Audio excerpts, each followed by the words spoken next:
Hey y'all. Today we're gonna talk about deliverance. Okay. Have you ever come across any pictures or videos that have like made you cringe? So I was just going through my Facebook, right?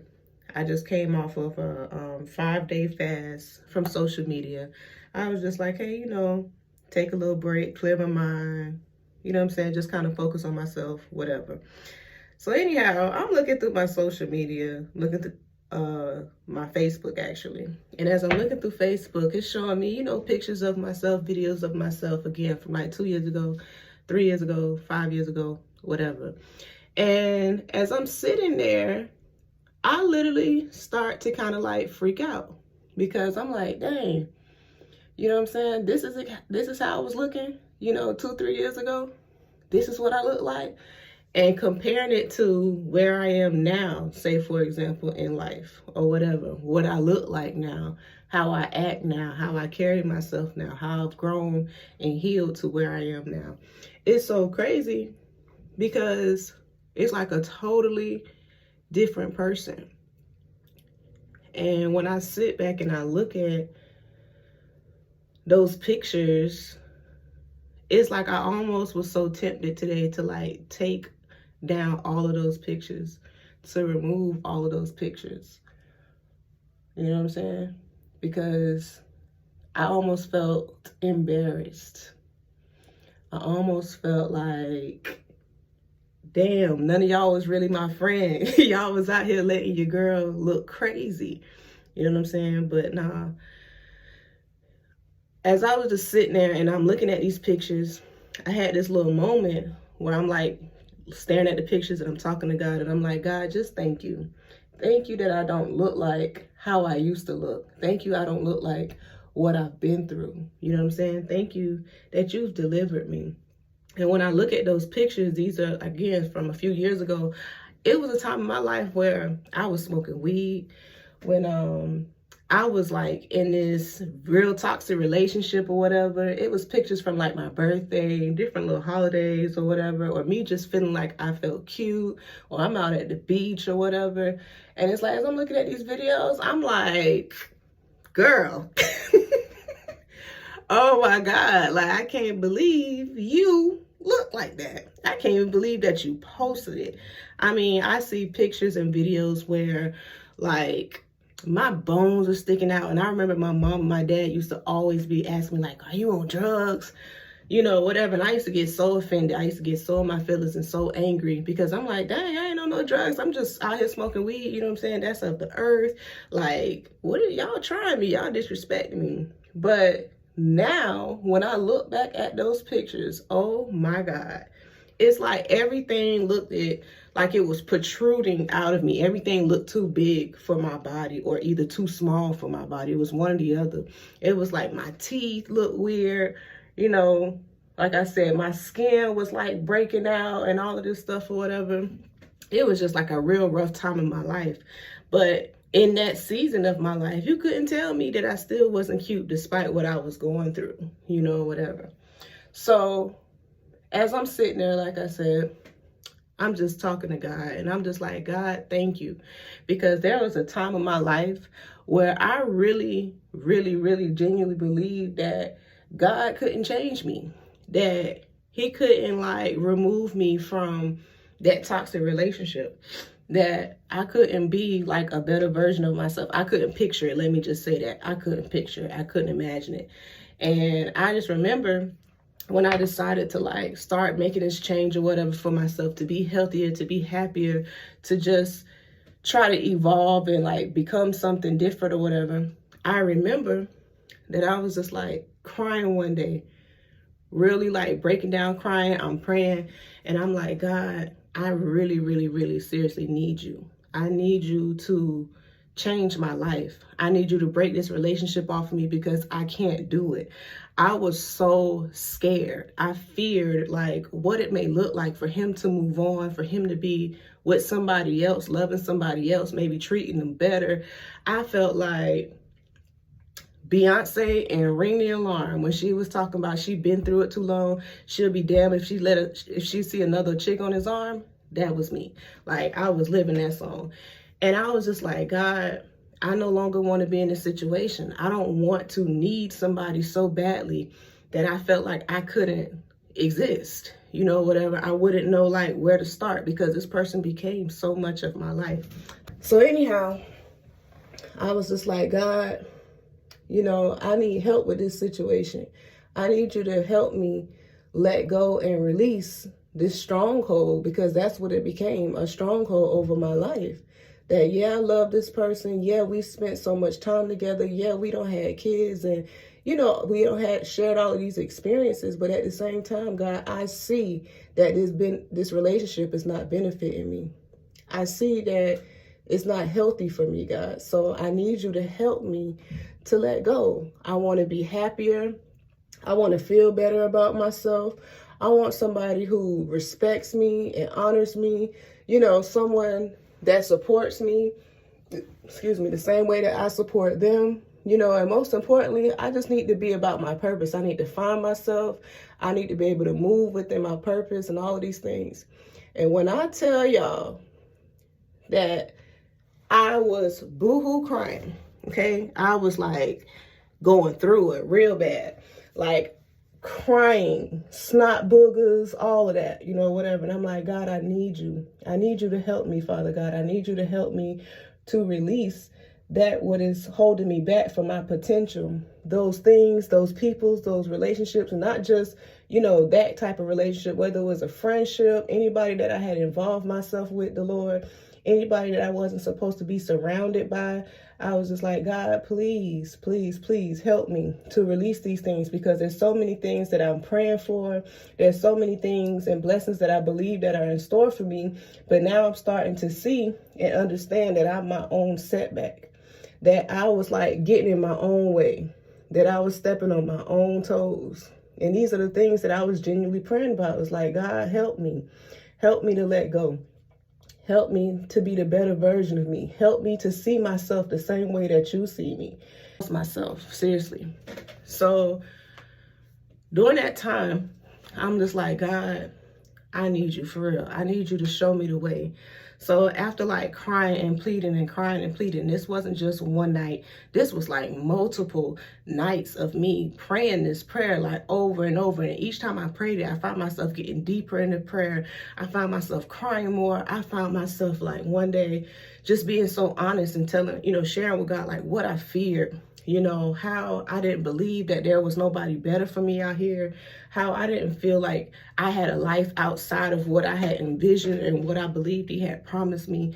And I was like, God, you got to prove it to me. Like, I'm telling you, like, this ain't something where I'm like, God, I'm praying for a parking space and you gave me a parking space. This is my life we talking about. This is my heart. This is my soul. Like, this is the true essence of me. And I need you to show me who I am. I need you to help me, you know, let go of all of these strongholds.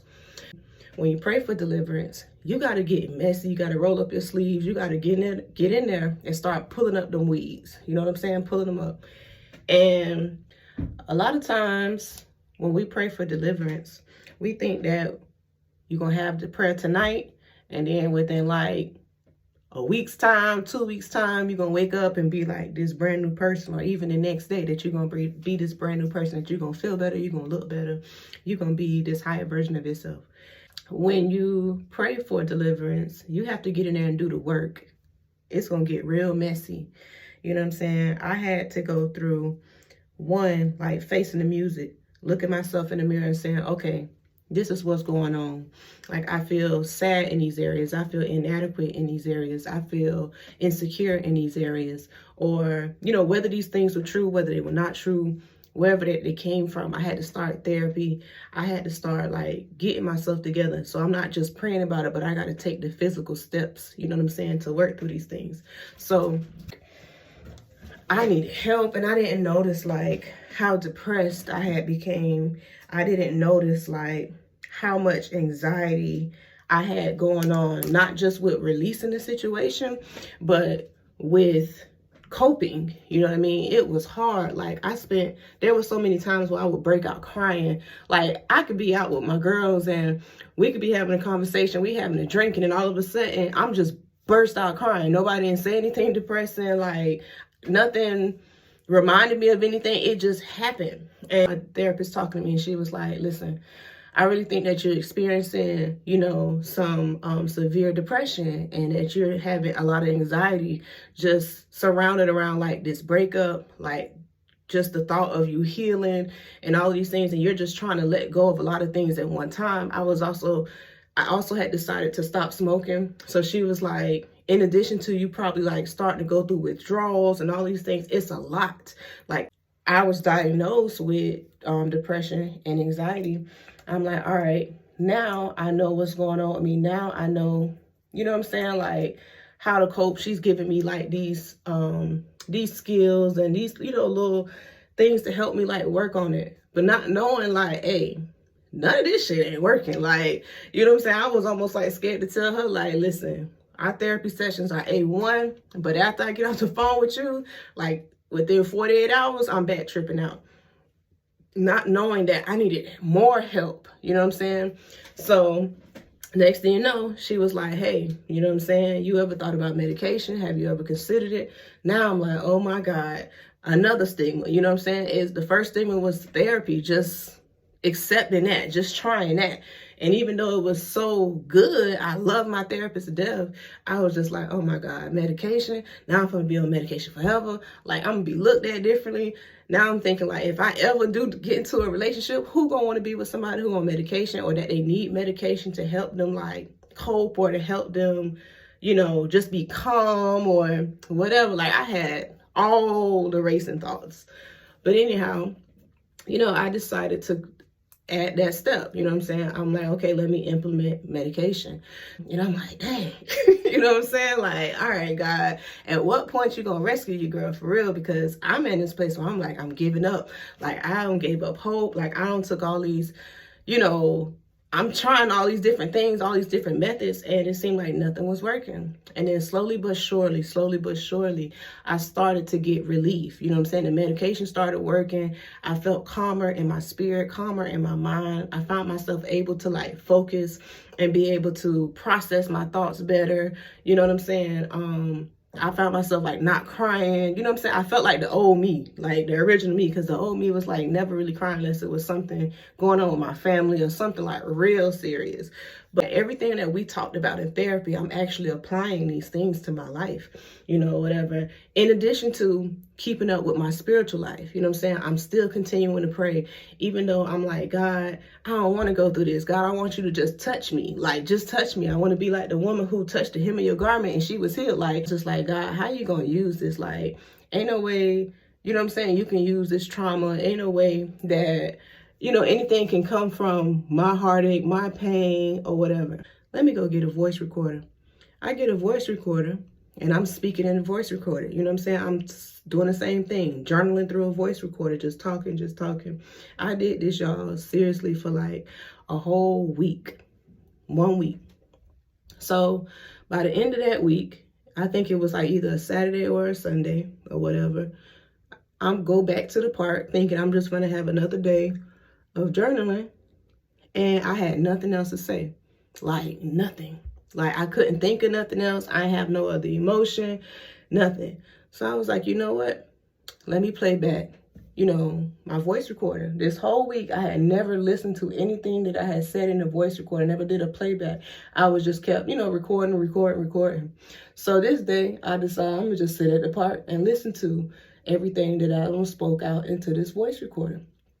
I had like literally about 9 hours worth of me just talking, just all type of thoughts, whether it was a thought, whether it was a prayer, whether it was an emotion, whatever it was. I kid y'all not. After I listened to the voice recorder, I am boohoo crying, because it was almost like I'm listening to an audiobook of somebody of my favorite author type thing. Like it didn't sound like me. I couldn't believe, like it literally flowed like a book. Okay. And I'm sitting here and I was just like, oh my God. Oh, this same rambling, this same crying and inadequacy and all the things that I was going through turned into a book. So a lot of times when people ask me like, hey, how did you become an author? Like, what did that stem from? This and that. It wasn't nothing that I dreamed about since a little girl. No, I always wanted to do fashion. I was always into like, modeling and just like doing my own thing. I just wanted my own business, but an author was never it. And I'm like, God, listen, I don't know what you're doing. I don't know like what's to come of this, but I surrender this book over to you. I surrender the thoughts and the plans of this book over to you. I give it to you, the Lord. Do whatever you want to do with it, because this was not my intention. This wasn't my plan. Like, I don't even know what's to come with this. And y'all, I kid y'all not, this book has surpassed like any amount of sales. I couldn't even think of 10 sales, okay? I was thinking I'm gonna find like my family, have my family members support this book. Y'all, my book has been in literally almost every state in the U.S. My book has made it to Canada. My book has been supported by Sarah Jakes Roberts.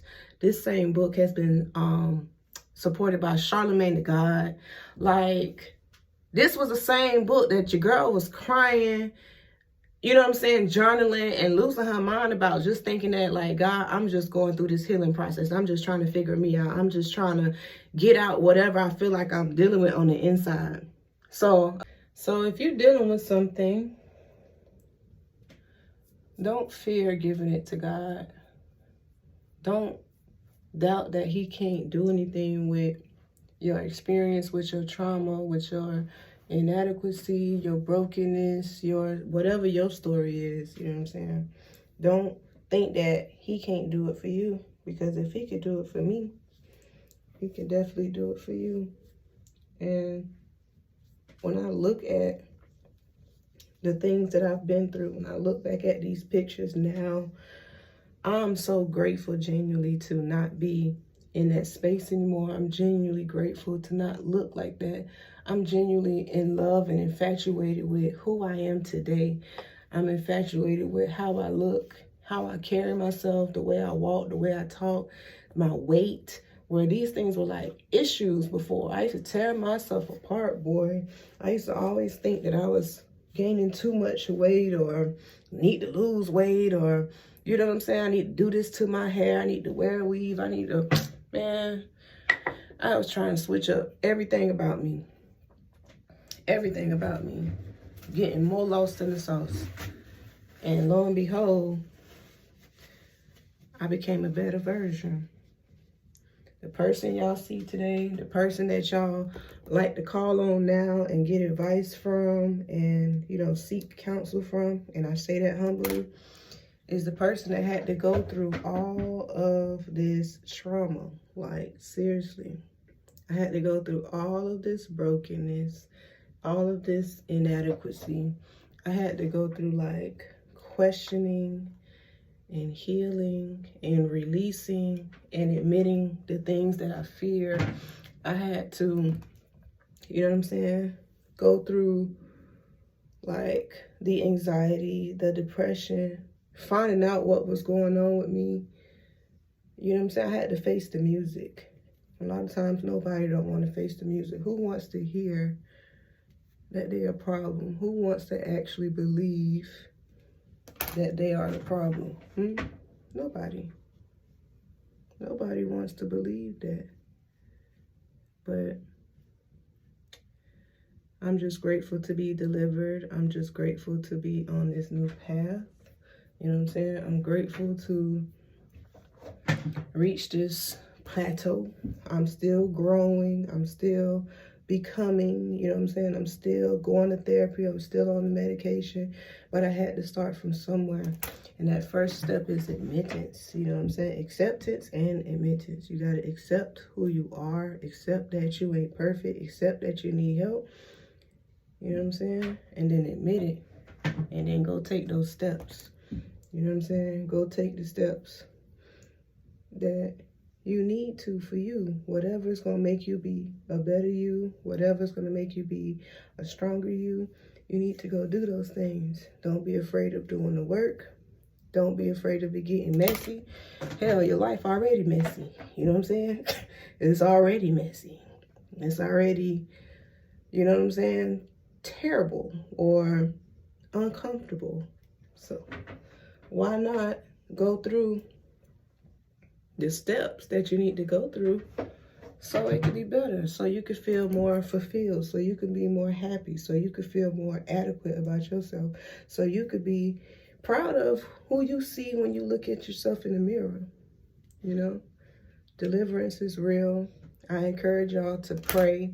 I encourage y'all just to be real with God. I encourage y'all to, you know, release that what is holding you back, whether it's a relationship, whether it's a friendship, whatever it may be. Be bold and courageous to do so. You know what I'm saying? Talk to God. There's no right way to pray. Be honest with whatever it is that you're feeling. If you're angry, if you don't want to let it go, but you need help, if you don't know how to, whatever it is, the same way that you will articulate yourself to your homies, your family, you know what I'm saying? You do the same thing with God. You tell him what it is that you're struggling with. Tell him what it is that you need help with, in what areas, to what capacity. Let him know you don't know where to start. Let him know if you need support in those areas, whatever it may be. You know what I'm saying? Don't count yourself out of your blessing. Don't count yourself out of your help. To know that everything is going to work out for your good. That same thing that tried to break you, that same situation, those people, those friendships, those relationships, the people that feel like you can't do anything without them. Man, let me tell you something. You're going to be doing so much better. Okay? You're going to be doing so much better. Give it to God. For real. Give it to him. Let him work on it. Let him know what you're dealing with. And you got to understand that when you pray, all you're doing is admitting things that God already knows. God knows you inside and out. So a lot of people feel like, well, why? That you're dealing with fear, inadequacy, brokenness, whatever it may be. Admit those things to God. That's all he wants you to do. Admit that you can't do it without him. Admit that you need his help. So he knows, all right, she done fighting a good fight. She done. She give up. She's surrendering. And now she's ready for me to step in and do my part. And now I can do my part because she ain't finna get in my way. You know what I'm saying? She gonna trust whatever I say to do, whether she like it or not, she finna do it. You know what I'm saying? She finna take these steps. She finna go through this healing. And it might get a little messy, but at the end of the day, she gave me the permission. And that's what it is. You gotta give God the permission. You have to give God the permission to heal you. You gotta give God the permission to fix your problems, because God gave us free will, and he said, hey, you could do whatever you want to do. You want to get out here and mess your life up, mess it up. You want to get out here and try to fix it on your own, fix it on your own. You want to get out here and rely on other people, whatever you want to do, God is okay. Either way, whatever you decide to do, you ain't hurting his feelings, okay? Because he already knows, because of the fact that you got free will. But he's also putting it out there, and he's saying, look, you got the choice is yours. You could choose my help, or you can figure it out yourself. Okay? And I don't know about y'all, but I reached this place where I was so tired of trying to figure it all out myself, do it all myself. You know what I'm saying? Fix myself. I got tired of that. For real. I was so tired of that. So, deliverance is real. You know what I'm saying? God is real. Jesus is real. You know what I'm saying? Do what you got to do to get yourself together so you could be a better you, so you could be a healthier you could be a happier you. You know, I'm rooting for you, because if I can start working on myself and be a healthier and happier me, so can you. All right? Deliverance.